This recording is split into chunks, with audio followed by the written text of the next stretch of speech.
Jamhira mon bandiraɓe sehlaɓe heɗotoɓe radio sare en garti hande e oɗo ñalawma talata hawri ko nogas ɗiɗi lewru octobre hitande ujunaji ɗiɗi e nogas nayyi habruji mon e ɗemgal Pulaar titruji men ɓurɗo mawnude ko États-Unis kiitoɗen ɗum noon maydoto kon toon to campagne électoral hakkude kanko Donald Trump e kanko Kamala Harris. Habruji men international mana en toon to Palestine hono kamɓe Israël naɓe kadi hol bombardement ji kamɓe Israël ɓe continue wadde oɗo saha joni. Habruji men international mana en toon to Sénégal non kadi halluji gonɗi oɗo saha joni hakkude kanko Amadou Ba ancien premier ministre mo Macky Sall e kañum hoore mum kadi meeɗi wonde ministre finance e kanko kadi Ousmane Sonko e ɗum noon est ce que débat ne jogori wadde hakkude mabɓe ma en dutto toon kadi toon to Mali hono kamɓe armée Mali kama oɗo saha joni ɓe mbari yimɓe civil en hewɓe ɗum noon ko toon to Tombouctou walla région gonɗo toon Tombouctou taw sukaɓe ne jeeya e ɓeɗon ɓe mbari ɓe tungnade habruji gummiɗo radio France International cakkitorɗen habruji men ko to cellal Égypte ministére mum toppiti ko fati cellal ene wayno ɓe mbi wonde ko kala ko fati paludisme hankkadi ne wayno natti wodde toon to Égypte ɓe mbi wonde ɓe mbayri hebde infection ngaji patuɗe paludisme koye hitande ujunere temedde jeenayyi e capanɗe jeenayyi e jeetati ɗum noon ene wayno ko kamɓe organisation mondial la santé kañum hoore mum neldi ɓataki pour yettudeɓe kamɓe Égypte naɓe ko ɗon titruji men ɓurɗo wonnude oɗo journal ma en gara datuji muɗum joni joni siftini ɗon tan hande ko talata nogas e ɗiɗi lewru octobre hitande ujunnaje ɗiɗi nogas e nayyi ma en gartu joni joni.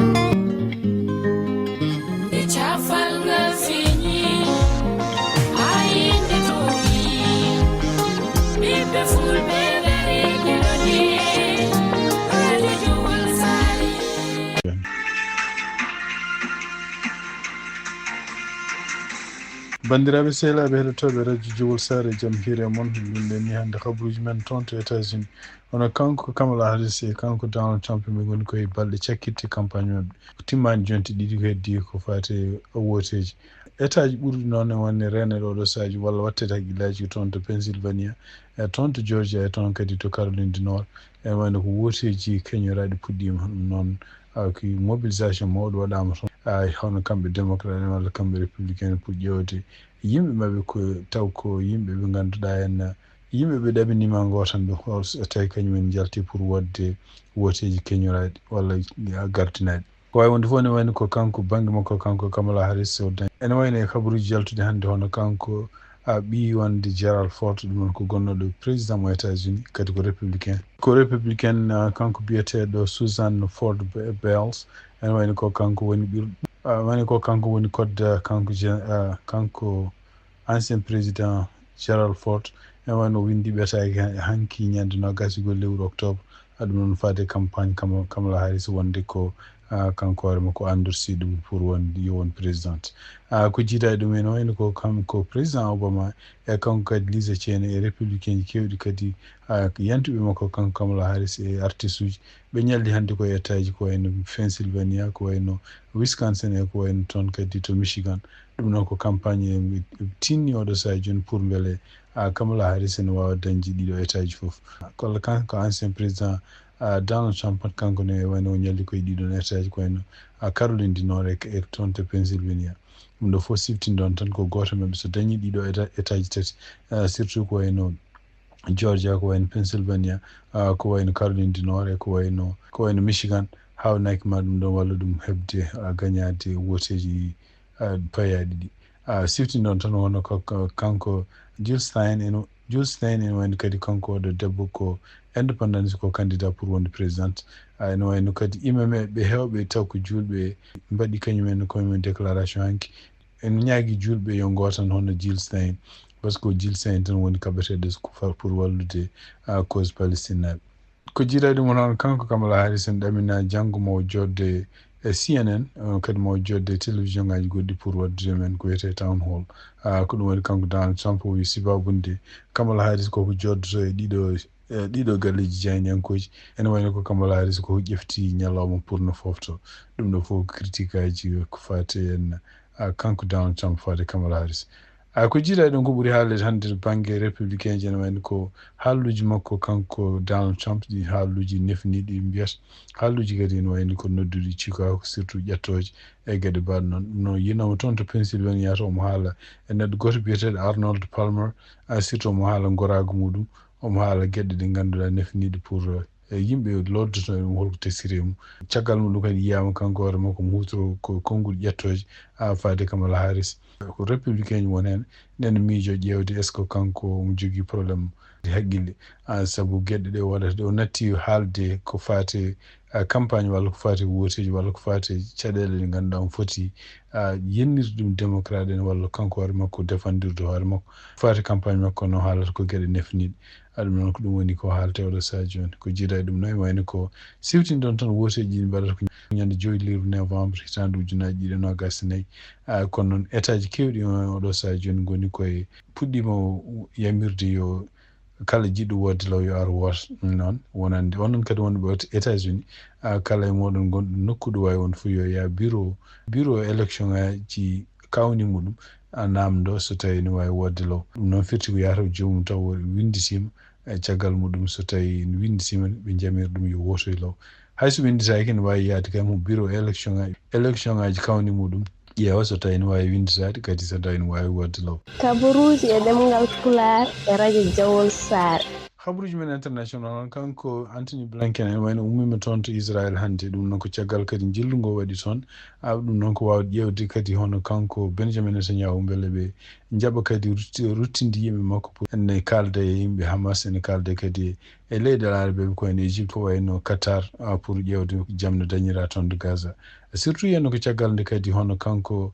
Benjamin Netanyahu armée makko nde wari hono domtinoɗo yo ardu Hamas biyeteɗo Sinwar ɗum noon en ɗamina normalement kanko Benjamin Netanyahu on foti kadi hankkadi huccande wiide wonde ko il faut ko wawa haalde e yimɓe heddiɓe Hamas ɓe beele jaam dañira toon kanko Benjamin Netanyahu noon e wayno ko hande mo continue wiide wonde ko wawa elminde Hamas ha laaɓa toon to Gaza bangue kadi Hezbollah ene wayno kadi ala kaldigal kadi kanko Benjamin Netanyahu ngal jaaɓi kadi waddude ɓeɗo e Hezbollah ɗum noon ene wayno ko Hamas e Hezbollah fof nen continue neldude oɗo saha joni missilaji drone aji toon to Israel ɗum noon firti wonde ko kanko Benjamin Netanyahu e tumnade kadi haralle makko walla conseil ji makko militaire ko kalno ko pour wiide mo wonde ko momtude Hamas walla momtude Hezbollah ɗum ko koyɗol ngol jogorani wonde jamais ko wawi wonde fof ene wayno e ñalawma teskirama kadi o neldi bombardement ji waɗi ɓe bombi no fewi toon to banggue worgo Beyrouth tumnade habaruji gommiriɗi toon to Al Jazeera e to BBC bon donc oɗo saha kadi ene wayno ko kanko Benjamin Netanyahu ene wayno laamu makko nane continue ñagade kadi États-Unis yo continue défendre ɗum walla supporte ɗum so tawi kamɓe ñande ɓe attaque Iran foof ɗum noon ko ɗum woni ko haalte oɗo saha joni siftinde on tan ene wayno ko balɗe ɓennuɗe en hono document goto yenoma ne dongne e internet taw oɗon document haalata ko wonde ko on peeje Israël woni oɗo saha joni kaldigal muɗum États-Unis pour holno yanirta toon to Iran ɗum noon ko document gujjaɗo nanna e internet hono kamɓe Israël e kamɓe ɓe États-Unis foof kawama oɗo document no heeɓira par ce que document secret e ɗum noon kadi hawnaki ko hunde firtude oɗo saha joni sirruji mabɓe ko fate attaque mo kamɓe Israël ɓe jogui ɓe gannino wadde toon to Iran toon to Sénégal e tumnade habaruji gomriɗi toon to Sénéweb hono kanko biyeteɗo Ibrahima Ndiaye ɗum noon ko mennoɗo liggodade e ministére des affaires étrangères comme contracteur kono ene wayno duuɓi joyɓenni ɗi ene wayno ko contrat makko koko gasno kono noon ko continue ɗo toujours yillade toon walla wonde toon sibabu nandodirde mum ɗum yimɓe wonɓe toon ɓe ɗum noon ko huuɓere wiyetede Fahad e tumnade habaruji gomriɗi toon ñande 22 lewru octobre ɗum noon ko hanki kanko hoore makko wiyama o wartiri noon ko taw o diwni hoore makko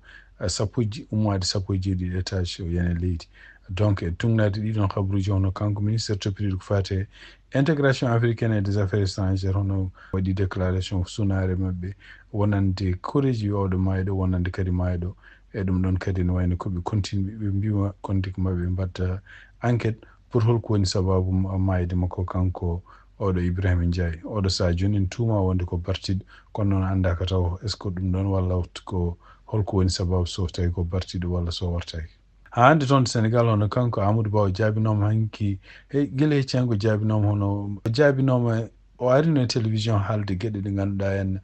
partuɗo e haalluji kalteɗi dumunaji ɓennuɗi fof wonde gouvernement Macky Sall taw e surtout henne kitali tugui 19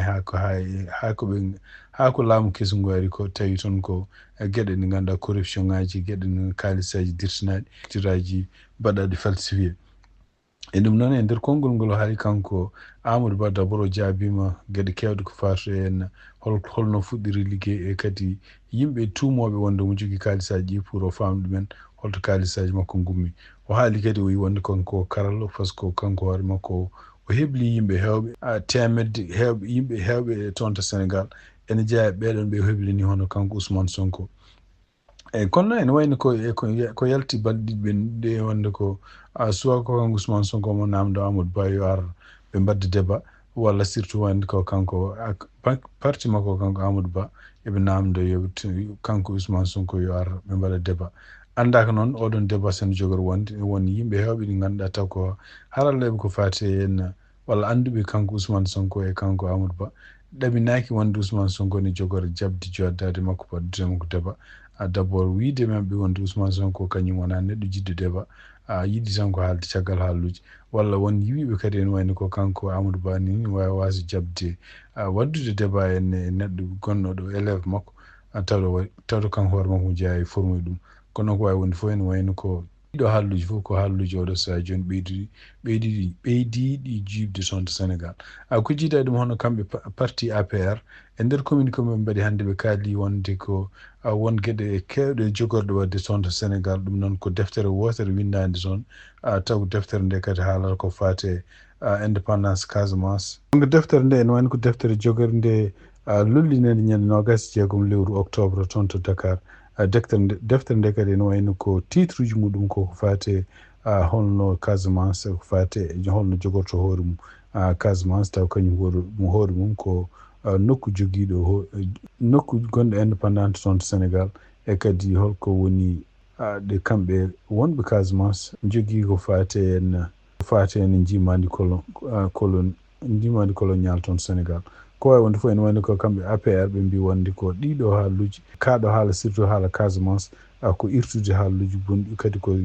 gueɗe ɗe ganduɗa ene yimɓe fof cikkanno wonde ko affaire Casamance hankkadi deeƴi kono ene wayno ko kanko Ousmane Sonko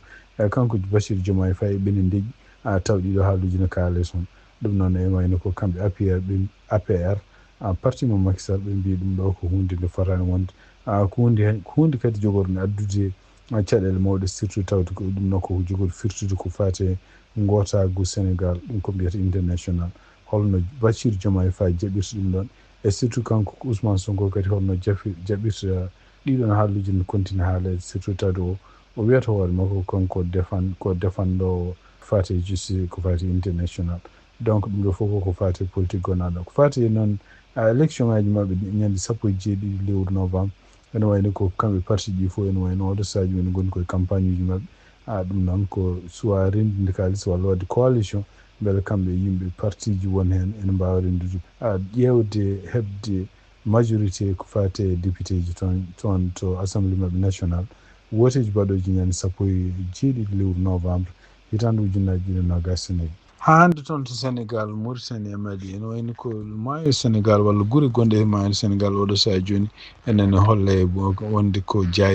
jayeji mawɗi goni toon ko bonandeji mawɗi goni toon ɗum noon ene wayno ko guure kewɗe oɗo saha joni goni koye nder ndiyam e kadi ene waɗi bonandeji kewɗi ɗum noon toon to Mali tugnadi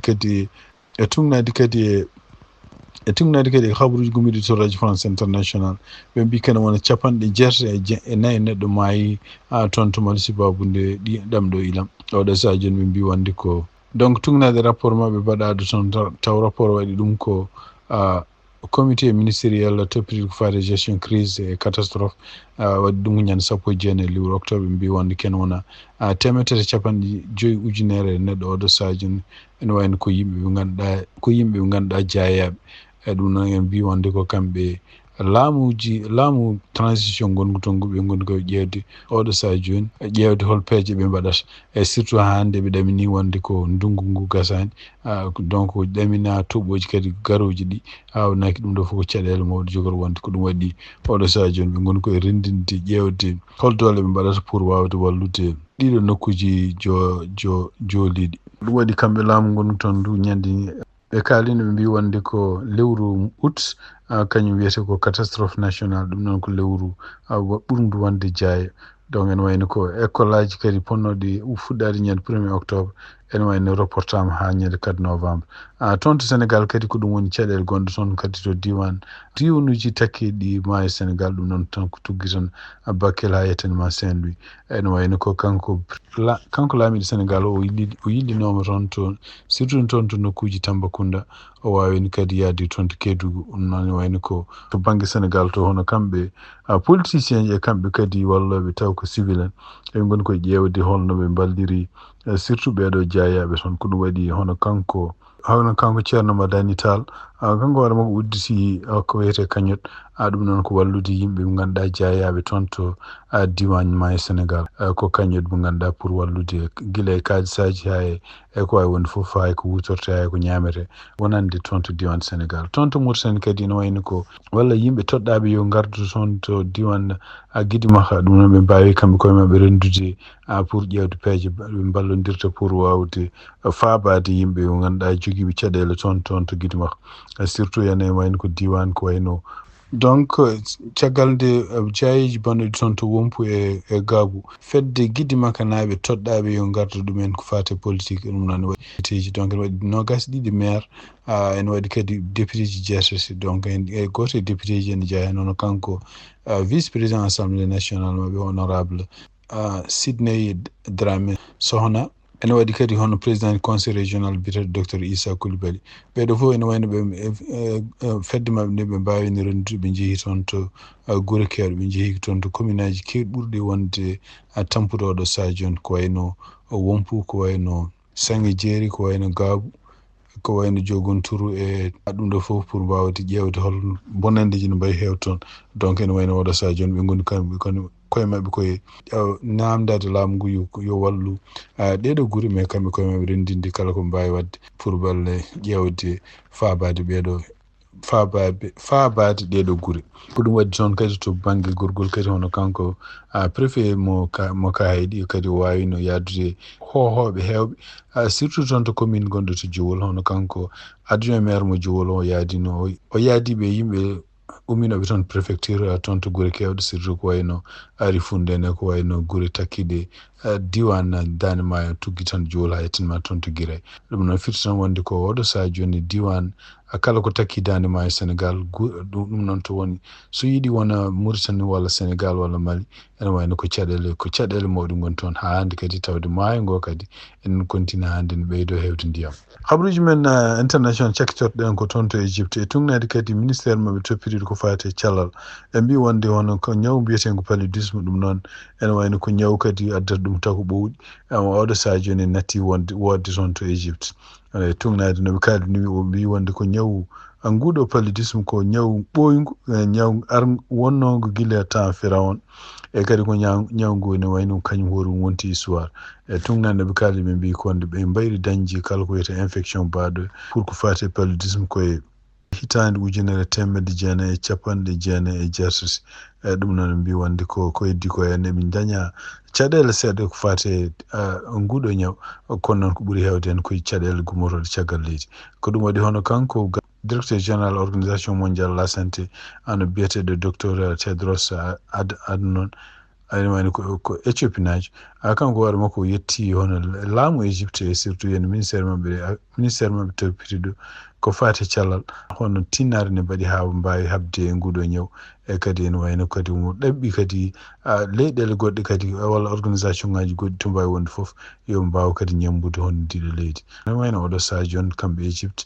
kadi ene wayno ko nguɗo ñaw biyeten paludisme bi umima toon siftin ɗon tan Égypte kadi ko leyɗele gonɗe Afrique ɓurɗe jogade oɗo saji joni dole pour wawde liggade non seulement safruji ko fate won ñawuji won mais surtout kadi jogade haraleɓe ko fate cellal surtout wawde ankidde won ñawuji to goni ko mbiyata épidémiologie kadi wawde habde muɗum.